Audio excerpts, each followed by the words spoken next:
C'est parti, Boker Tov les Koulam.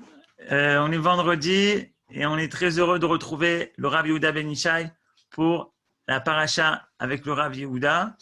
Donc, c'est sur la paracha de Emor. J'en dis pas plus. C'est grâce à la Kila de Emunah Shlema à Jérusalem qu'on a ce cours en partenariat avec l'Ilmod. Voilà, Boker Tov et bonne étude à tous. Boker Tov, Shabbat Shalom, à tous ceux qui nous ont rejoints pour ce cours habituel de Parashat Shavua et à tous nos fidèles. Nous allons aujourd'hui donc étudier la Parashat Emor. La Parashat Emor qui commence par les lois concernant les Kohanim continue par les lois concernant les Chagim, les fêtes. En fait, la Parashat Emor est la paracha centrale qui parle des fêtes, de toutes les fêtes. Et évidemment, dans le cadre des lois concernant les fêtes, nous avons un rappel des lois concernant le décompte du Homer. En effet, le décompte du Homer, c'est ce qui va lier Pesach à Shavuot. Alors, je vous lis les versets concernant Sfirat HaOmer, le décompte du Homer, et on va tout de suite remarquer quelque chose de très particulier. Voilà, Yohan nous a fait un travail extraordinaire. Il nous a mis en place les différentes sources qui vont être rappelées durant ce cours. Kol hakavod à Yohan. Et vous donc pouvez suivre directement sur votre écran les sources que je lui ai transmises. Alors, on commence par le verset 15 du chapitre 23 dans la Parashat Emor, dans le livre de Vaïkra. Je lis le premier verset. Usfartem lachem imachorat hashabbat, miyom aviachem et omer atenufa, sheva shabbatot temimot tiena. Vous devrez donc faire le décompte. À partir du lendemain du Shabbat, c'est le premier jour de Pessah. À partir du moment où vous amènerez le sacrifice du Homer, vous devrez faire le décompte de 7 semaines entières. Le verset d'après, c'est le verset 16, qui est aussi sur l'écran, que vous avez en face de vous. Et il dit la chose suivante. Admi machorat ha-shabbat ha-shevirit, jusqu'après le décompte de ces 7 semaines, tisperu chamishim yom, vous devrez compter 50 jours. V'ikravtem mincha chadasha l'Adonai, et à ce moment-là, vous amènerez un sacrifice nouveau au temple. Le jour de Shavuot, on a l'habitude d'amener un sacrifice très particulier, qui est le sacrifice qui est fait de 2 pains qui sont chametz. Alors, ce dont nous allons traiter aujourd'hui et qui saute aux yeux, c'est qu'il y a une contradiction. Il y a une contradiction entre les 2 versets. La contradiction entre les 2 versets, c'est que dans le premier verset cité ici, qui est le verset 15, il est marqué que nous devons compter 7 semaines. Quand j'étais à l'école, on m'a appris que dans chaque semaine, il y a 7 jours et que si il s'agit de 7 semaines, donc ça fait 7 jours multipliés par 7, on en est donc à 49. Donc, d'après le verset 15, il semblerait qu'on a 49 jours à décompter. D'après le verset 16, il semblerait que l'on a 50 jours à décompter. Alors, cette contradiction entre ces 2 versets est une contradiction qui a suscité beaucoup de commentaires et il faut transmettre ce que vous venez de m'envoyer à Johan pour qu'il puisse l'annoncer. Si on veut consacrer un cours, c'est possible, il faut le transmettre à Johan. Et donc, a priori, il y a une contradiction donc, entre ces 2 versets.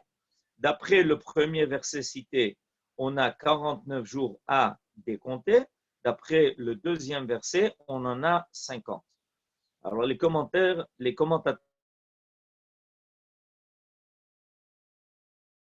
trouvaient une solution à ce problème. Et évidemment, ça fait couler beaucoup d'encre. Alors on voudrait aujourd'hui précisément traiter de ce sujet parce qu'il s'agit de quelque chose de beaucoup plus vaste. Alors, je vais invoquer tout de suite une étude du Maharal. Le Maharal de Prague a dans son livre Tiferet Israël, le livre de Tiferet Israël est un livre qui a été écrit par le Maharal sur la fête de Shavuot, sur le don de la Torah. Quelle est la Torah?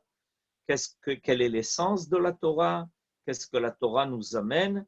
Et il a écrit un livre donc sur la fête de Shavuot qu'il a appelé Tiferet Israël, qui fait allusion à la Torah.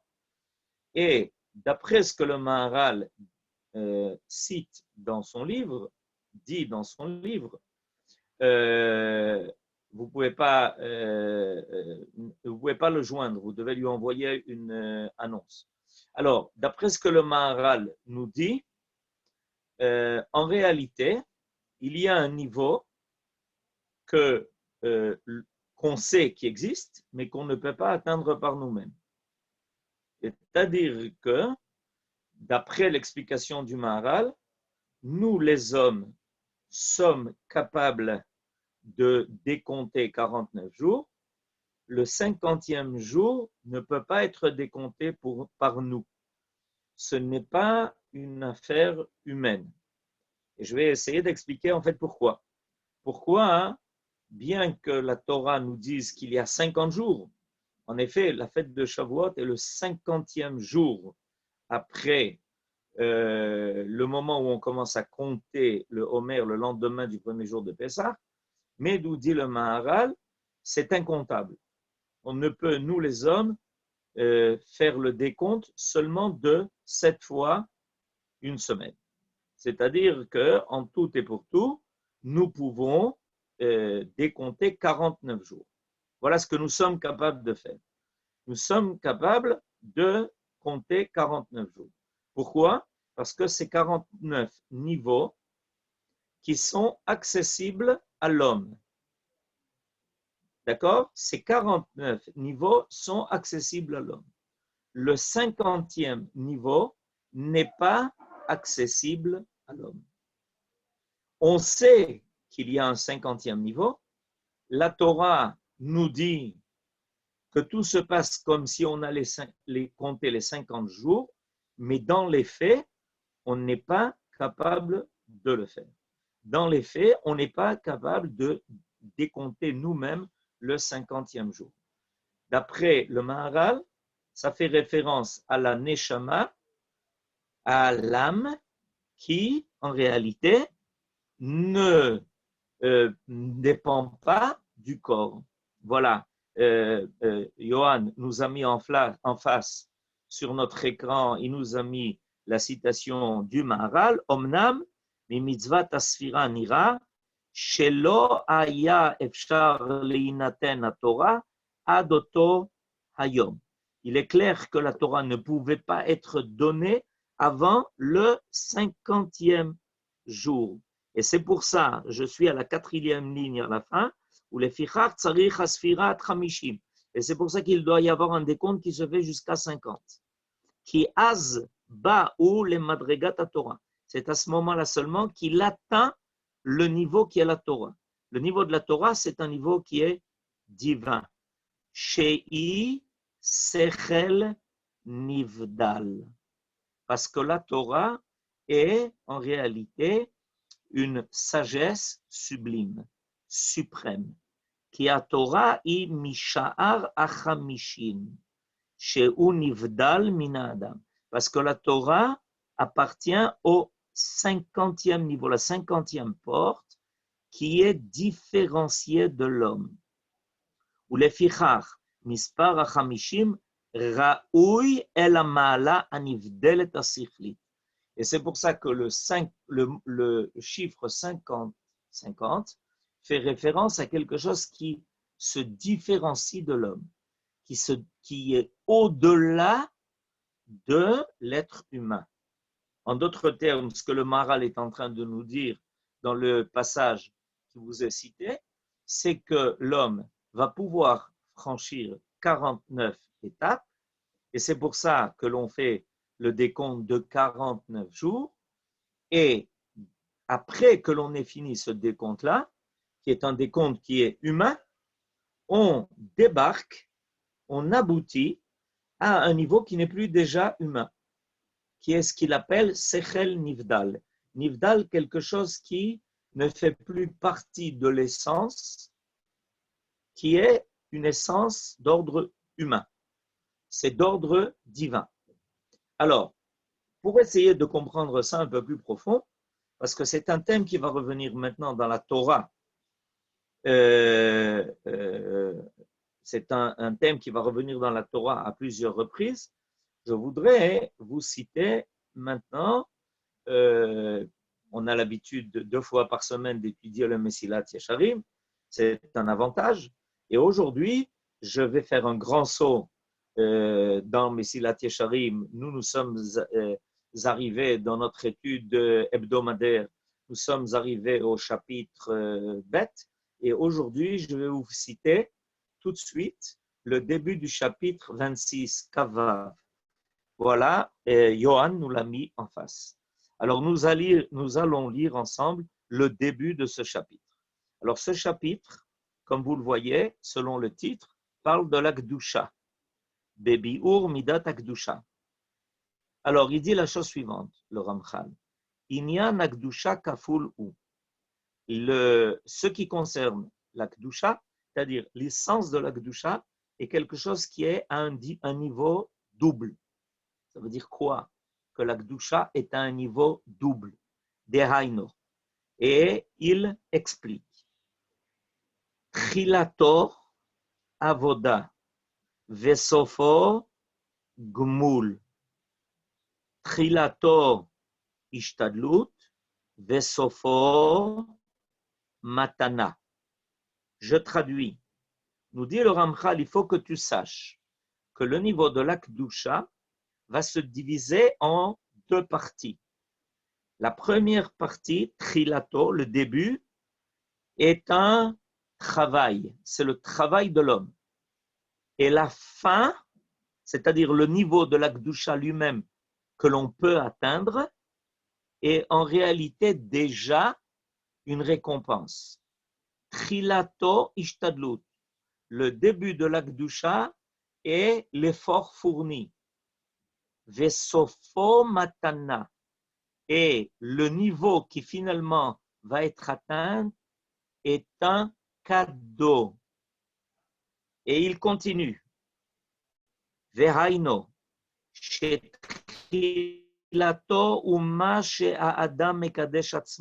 Le début du niveau de la Kedusha commence par l'effort que l'homme fait pour se sanctifier.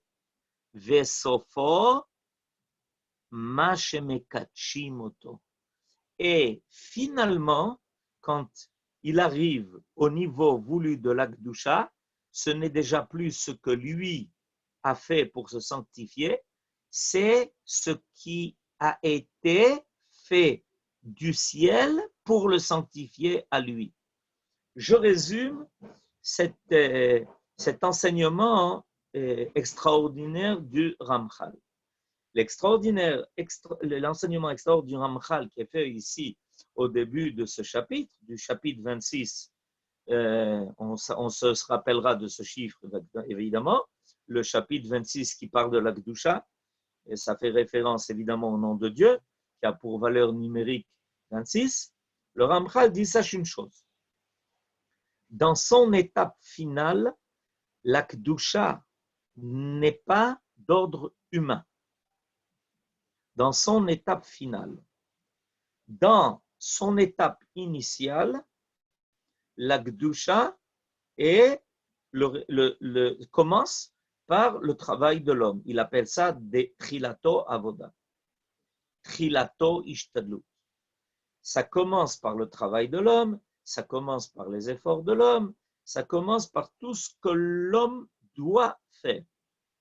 Mais sache, sois conscient, nous dit le Ramchal, que bien que l'homme fasse tous ses efforts possibles et imaginables, en réalité, atteindre la Gdusha elle-même, en elle-même, ce n'est déjà plus du domaine de l'homme. Ça s'appelle matana, c'est un cadeau, c'est une récompense qui est donnée. C'est-à-dire que la Gdusha en elle-même, la Gdusha, c'est rejoindre donc le divin, finalement. Parce que qu'est-ce qu'on dit? On a l'habitude dans le Shmoneh Esrei de dire la Gdusha. Alors qu'est-ce qu'on dit? Kadosh, Kadosh, Kadosh. On invoque que Akadosh Baruch Hu, il est Akadosh Baruch Hu, c'est-à-dire qu'il est la Gdusha en elle-même. Or, nous dit le Ramchal ici, lui qui connaissait si bien les secrets de la Torah, il nous dit, sache une chose, c'est que tu ne peux pas toi-même franchir ce pas pour t'attacher, pour adhérer complètement à la Gdusha. Tu ne peux que faire le travail, franchir le chemin, faire le parcours qui t'amènera jusqu'au bout de ce que l'homme peut faire. Mais si tu as fait tout seul tout ce travail, alors à un moment donné, quand tu auras terminé de faire tout ce que tu as pu, tout d'un coup apparaît un niveau que tu ne connaissais pas. Un niveau qui va au-delà de ce que tu pouvais penser, de ce que tu étais capable de réaliser. Et ce niveau-là t'est donné en cadeau. Ce niveau-là t'est donné en matana. C'est un gmoul. Gmoul, ça veut dire, comme le mot gmilut chassadim, gmoul, quelque chose qui t'est donné gratuitement. Comme dit le Ramchal, l'homme mekadesh atzmo, c'est-à-dire il fait tout ce travail pour s'élever, se sanctifier, être quelqu'un de Tahor et quelqu'un de Kadosh, et puis tout d'un coup, mekachimoto. C'est-à-dire que d'un seul coup, tout d'un coup, il se retrouve être Kadosh, véritablement. Alors, évidemment, c'était à cela que le Maharal, dans le passage qui a été cité auparavant, a voulu faire allusion. C'est à cela qu'il a voulu faire allusion. C'est-à-dire qu'en fait, nous sommes avec, dans ce monde-ci, avec une étape qui va comporter 49 arrêts. C'est tous les jours que nous décomptons maintenant. Nous avons décompté aujourd'hui 29 jours du Homer, ce qui semblerait vouloir dire que nous avons déjà franchi 29 étapes. Si on en est conscient, c'est encore mieux, mais de toutes les façons, ça va avoir une influence sur nous. Et on est obligé chaque jour de réfléchir et de se demander qu'est-ce que j'ai fait aujourd'hui de plus dans l'étape, qu'est-ce que j'ai gagné dans cette étape-là, si j'ai déjà franchi 29 jours du Homer, c'est-à-dire 4 semaines et 1 jour. J'ai commencé déjà les 3 dernières semaines qui vont me amener à la fête de Shavuot, nous dit le Ramchal, tu comprends que finalement, tu vas débarquer dans le 50e jour. Mais tu ne peux pas le compter. Parce que si tu le comptais, si l'homme le comptait, ça voudrait dire que ce 50e jour est un acquis de lui. Or, cet acquis n'est pas un acquis de l'homme. C'est pour ça qu'il ne peut pas le compter. Le compter, ça veut dire que je le cerne. Ça veut dire que c'est ma propriété. Non, le travail que tu fais sur tes midot, le travail que tu fais sur tes vertus et tes qualités, c'est un travail extraordinaire. C'est un travail pour lequel tu dois être récompensé. Mais ça va te faire tout d'un coup toucher à un niveau qui n'a pas dépendu de toi et qui ne peut être que divin. C'est tout d'un coup la révélation de Akadosh Baruch Hu au Sinaï. Les enfants d'Israël sont sortis d'Égypte et ils ont avancé un jour après, vers le Sinaï. Ils arrivent au Sinaï, ils arrivent au jour du don de la Torah, mais il y a une révélation. Ça veut dire quoi une révélation? Une révélation, c'est-à-dire que forcément se dévoile à eux quelque chose qui va au-delà de ce à quoi ils pouvaient arriver par eux-mêmes. Ils ne pouvaient pas arriver par eux-mêmes à ce niveau. C'est un niveau qui est infranchissable par l'homme. Il doit être donné en cadeau par Dieu. Alors, je voudrais, le 50e jour, effectivement, est appelé Matan Torah. C'est une belle remarque qu'on vient de me faire parvenir. Matan, donc, c'est ce que le Ramchal a dit quand il a dit que Trilato Ishtadlut Vesofo Matana. Regardez dans le Ramchal, vous verrez qu'il emploie ce mot. C'est pour ça que ça s'appelle Matan Torah. C'est-à-dire que la Torah est pour nous donner en cadeau un niveau qu'on ne peut pas avoir que par notre intelligence. Notre intelligence, notre capable de réfléchir, d'être rationnel, de trouver une logique dans chaque chose. Ça nous bloque. Ça nous fait arriver au 49 niveau, au 49e niveau. Le 50e, c'est un cadeau. Et ce cadeau, ce n'est pas la première fois qu'on va le constater dans la Torah. Et maintenant, je vais évoquer avec vous encore deux occasions où ce cadeau nous est donné. Alors, on va prendre, comme Johan est en train de faire apparaître sur l'écran, le livre de Shemot, la construction du tabernacle, la construction du Mishkan. Alors, on est au chapitre exactement, on a franchi les 49 degrés d'impureté par nous-mêmes, mais le 50e, alors ça nous a fait débarquer dans la Gdusha. Alors maintenant, regardez dans la source que Johan vous envoie, c'est le chapitre même 40 dans le livre de Shemot, vous l'avez sous les yeux, je commence à le lire depuis son début. Vaidaber Adonai el Moshe lemor, beyom hachodesh harishon, be'echad lachodesh, takim et mishkan oel moed.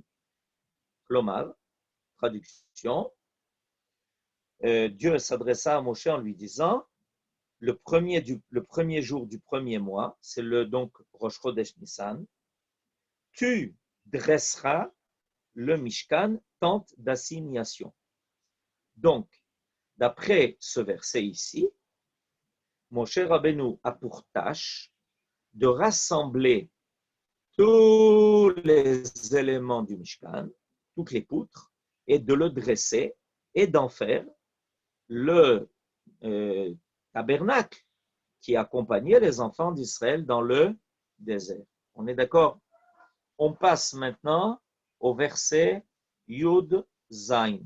Le verset Yud Zain est le verset 17. Alors, le verset 17 recommence pratiquement de la même façon. Vous l'avez en bas, voilà, une flèche est en train de vous le montrer, ce verset. Il est tout à fait en bas des versets qui vous sont présentés. Vayi bachodesh harishon. Voilà que le premier mois, Bashana Hashenit, la deuxième année de la sortie des enfants d'Israël dans le désert, Be'echad lachodesh, le premier du mois, Hukam hamishkan. Alors, je voudrais ici faire une remarque de grammaire. Dans le premier verset invoqué, il y a marqué Takim. Takim, ça veut dire c'est toi qui le dresseras. Hukam, ça veut dire il s'est dressé. Il s'est dressé de lui-même. Alors, il y a quelque chose d'incompréhensible. Mais il s'est dressé, mais par qui? A priori, c'était le travail de Moshe, de le dresser. Et voilà que tout d'un coup, dans le dernier verset que vous avez en face de vous, il est marqué que le Mishkan s'est dressé. Hukam. Hukam, c'est quelque chose de passif. Mais comment il s'est dressé? Il aurait dû avoir marqué Moshe Hekim et Mishkan. Moshe a dressé le Mishkan. Or, il est marqué Hukam. Pour nous expliquer, pour résoudre cette équation, alors on a un Rashi phénoménal. Le Rashi phénoménal, il se trouve un chapitre auparavant dans le chapitre la Mettet. Voilà, Johan nous le montre maintenant. Et on va le lire ensemble. Alors, le verset est le suivant. Vatechel kol avodat mishkan oel moed. Vayasu bene Israël kol asher tziva Adonai et Moshe kanasu. Alors, les enfants d'Israël, voilà, dans ce verset-là, il est marqué la chose suivante, que les enfants d'Israël ont fait tout ce que Dieu avait ordonné à Moshe de faire, et ils l'ont fait. Ok? Vayaviu, et le verset d'après nous dit, Vayaviu et Mishkan el Moshe, que les béné Israël ont amené à Moshe Rabbeinu tout ce qu'ils avaient préparé. Et à Oel, la tente d'assignation, Ved Kol Kelav et tous les instruments, Kerasav, Kerashav, Bericha, Ve'amuda, Ve'adana, tout ce qu'il fallait. Alors maintenant, je lis Rashi. Rashi dit la chose suivante, je ne suis pas sûr que vous l'avez sous vos yeux, je vais vous le lire. Parce que, qu'est-ce qui se passe? Non, ce n'est pas encore ce verset-là, ça on va bientôt y arriver, on revient au verset qui est cité. Alors, dans le verset que nous avons sous les yeux, il est marqué que les enfants d'Israël ont fini de faire tout ce qu'il fallait. Et ils ont amené tout ça à Moshe. Et effectivement, Moshe a reçu l'ordre de dresser le Mishkan. Mais on a vu dans le verset 17, plus tard, que finalement le Mishkan s'est dressé de lui-même. Alors regardez le Midrash que Rashi nous amène. Ce Midrash, vous ne l'avez pas sous les yeux, je vais vous le citer. Shelo ayu yocholim leakimo. Les enfants d'Israël n'ont pas pu dresser de même le Mishkan. Ou les filles Shelo asa Moshe shumelacha b'Mishkan. Étant donné que Moshe jusqu'à présent n'avait rien fait, pratiquement dans les faits, il n'avait pas participé, il avait donné les ordres, mais il ne l'avait pas fait lui-même. Alors qu'est-ce qui se passe? Il a reçu des enfants d'Israël tous les éléments pour les mettre, les souder l'un à l'autre. Et Dieu lui a laissé le soin de tout monter.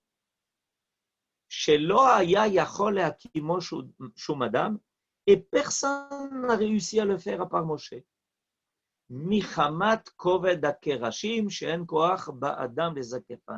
Étant donné que les poutres étaient tellement lourdes que personne ne pouvait les soulever.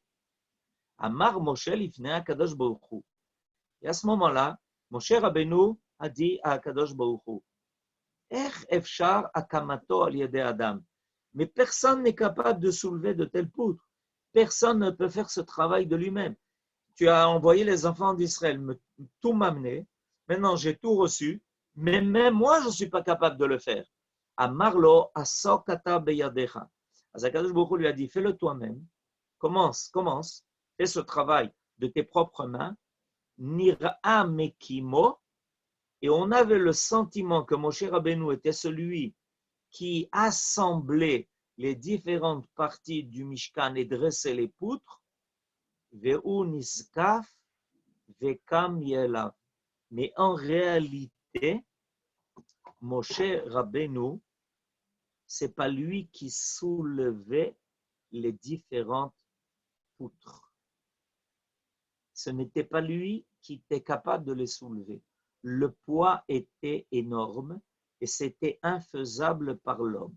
Mais ceux qui voyaient de loin Moshe Rabbeinu en train de s'affairer avaient le sentiment que c'est Moshe Rabbeinu qui était en train d'édifier le Mishkan. Mais en réalité, il se dressait de lui-même. Qu'est-ce qu'on est en train d'apprendre? On est en train d'apprendre une idée extraordinaire. Le Mishkan est la maison de Dieu. L'homme n'est pas capable de dresser une maison à Dieu.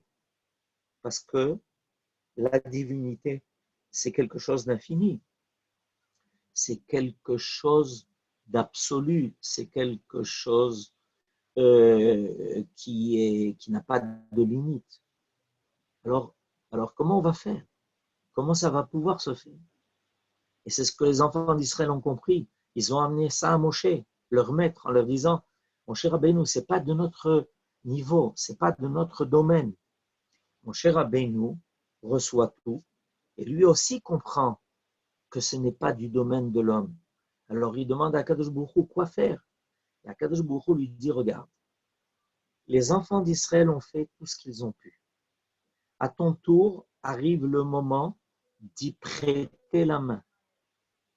Et au bout, ça va se dresser de soi-même. La Gdusha du Mishkan, du Mikdash, est en réalité quelque chose qui va apparaître au-delà des efforts de l'homme. Cet espace-là n'est plus un espace humain, c'est devenu un espace divin. Parce que celui qui va agir pour que ça puisse se faire et se compléter, c'est Dieu lui-même. Et ce que je viens de dire est vrai pour le Mishkan et est vrai aussi pour le Beth Amikdash. Vous connaissez tous un Mizmor que l'on dit tous les jours, Mizmor Shichanukat Habayit le David. Or, le Mizmor Shichanukat Habayit le David vient a priori parler de l'inauguration du temple. Or, David n'a jamais inauguré le temple parce qu'il ne l'a jamais construit. Il est mort avant que le temple ait été construit. C'est son fils qui l'a construit. Comment se fait-il que l'on impute au roi David la construction et l'inauguration du temple? Réponse, parce que le roi Salomon, qui a construit le Beth Amikdash, a tout fait, a tout construit, a tout mis en place, et les portes ne se sont pas ouvertes. Zéou. C'est où chez Harim? C'est où chez Harim?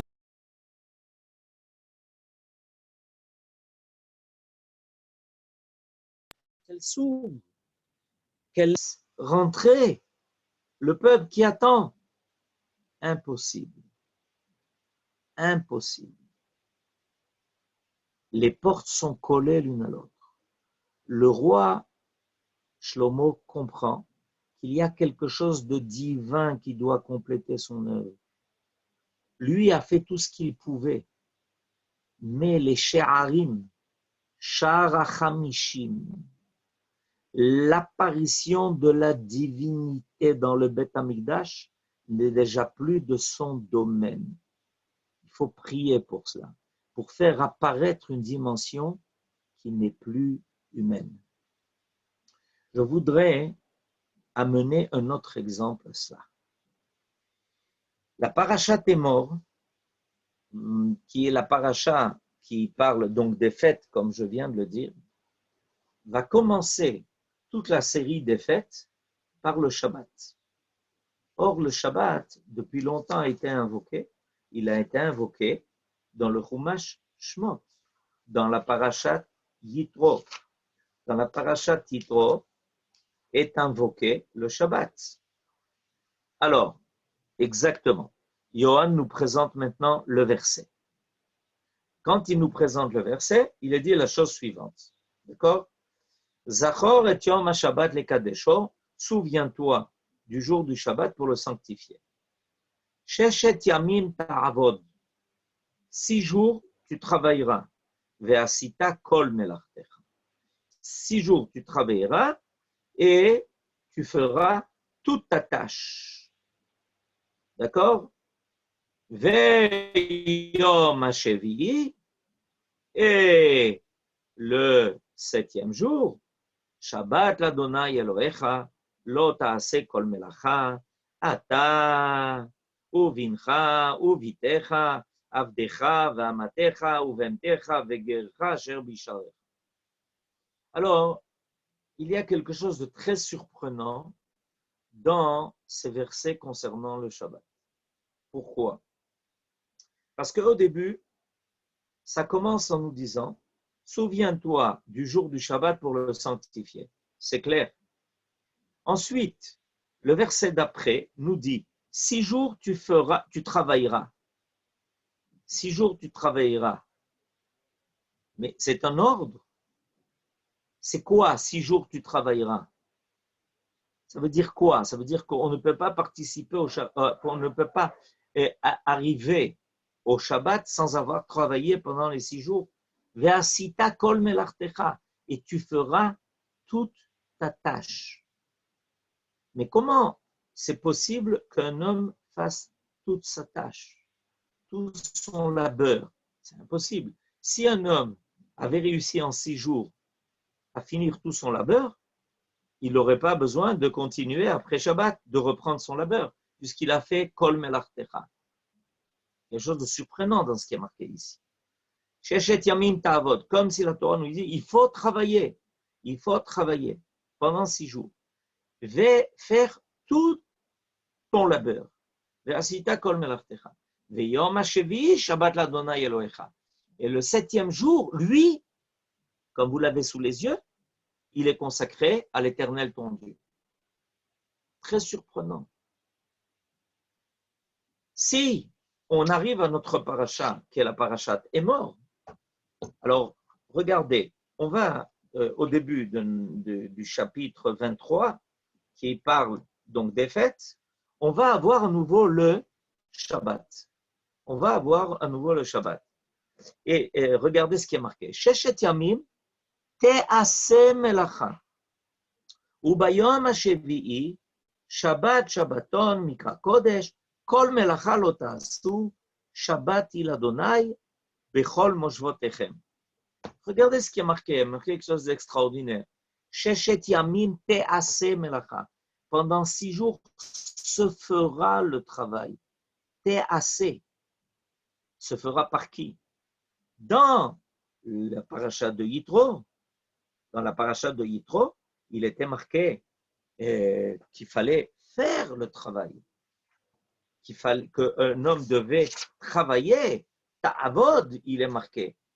Ve'asita sheshet yamim ta'avod, ve'asita kol melartecha. C'est toi qui feras tout ton travail. Et ici, qu'est-ce qu'il est marqué? Sheshet yamim te'aseh melacha. Mais par qui? Par qui tâche? Alors, on a à nouveau ce secret qui apparaît.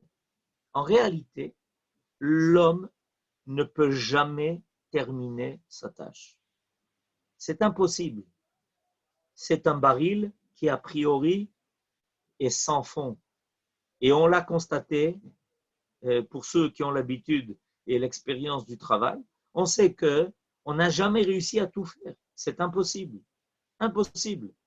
Et quand on prépare le Shabbat, on a toujours l'idée qu'on a encore quelque chose à faire. Et tout d'un coup apparaît le Shabbat et on a le sentiment que tout a été fait. Et en réalité, l'homme par lui-même ne pourra jamais faire tout seul tout ce qu'il a à faire. Et comment réussir?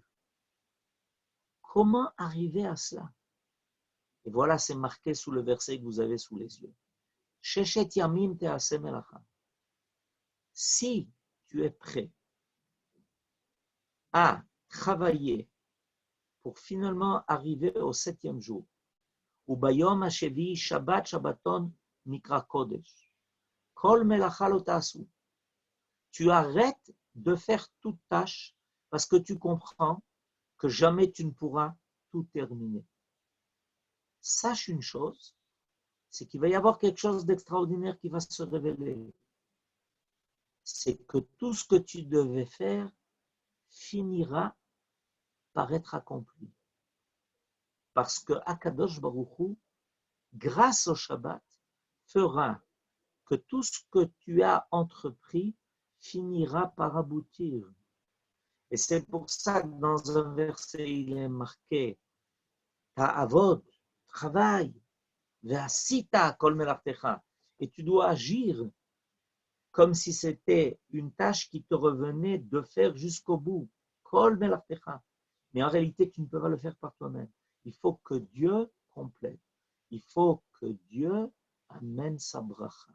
Il faut que Dieu finisse ce que tu as entrepris. Et donc, on vient de constater à plusieurs niveaux. au niveau de la construction du Mishkan et du Mikdash, au niveau du travail que l'on accomplit pendant les 6 jours de la semaine, que si on sait qu'on a en vue finalement le niveau divin de la création, nous n'avons pas à craindre que les choses ne puissent pas se faire, parce que l'homme a une limite, parce que l'homme ne peut pas arriver à un niveau qui est parfait. Et comment ça se fera? Ça se complétera par le divin, qui est là pour compléter ce que l'homme est capable de faire. Et ça, c'est le secret des deux décomptes qui nous sont donnés à propos du Homer. Dans un verset, et c'est la halakha, il nous est dit de décompter 50 jours. Pardon, ça c'est le deuxième verset. Dans le premier verset, et ça c'est la halakha, il nous est dit de décompter 7 semaines qui seront 49 jours. Et dans le deuxième verset, il nous est dit de compter 50 jours. En réalité, selon la halakha, nous ne comptons que 49. Et ça nous est compté comme si nous avions fait le décompte des 50 jours. C'est-à-dire que le 50e niveau nous est attribué, mais en réalité, il ne vient pas de nous. Il vient du divin qui est venu et qui a complété. Mais étant donné que nous avons fait l'effort, pendant 49 jours de progresser et d'avancer, Akadosh Baruch Hu nous donne le dernier niveau, cadeau. C'est le niveau de la Kedusha, c'est le niveau du Beth Amikdash, c'est le niveau du Shabbat qui nous est donné en cadeau. Et vous savez que le Shabbat est aussi appelé Matana. Tout ce qui est divin va porter le nom de Matana. Le Matan Torah, le Shabbat qui est appelé Matana, la Chochma divine, Ata Chonen le Adam Dat. Chonen vient dire quelque chose de gratuit. Nous faisons tous les efforts pour comprendre, pour étudier, mais il y a une compréhension qui est profonde, qui traite de l'essence même des choses, qui nous est donnée en cadeau. Donc nous n'avons pas à être inquiets. Très souvent dans la vie, on se demande, mais comment on va aboutir? Comment on va réussir? Sachons que nous avons tous les efforts à fournir et que finalement, nous sera donné un cadeau et ce grand cadeau nous fera toucher au divin. Shabbat Shalom et à bientôt.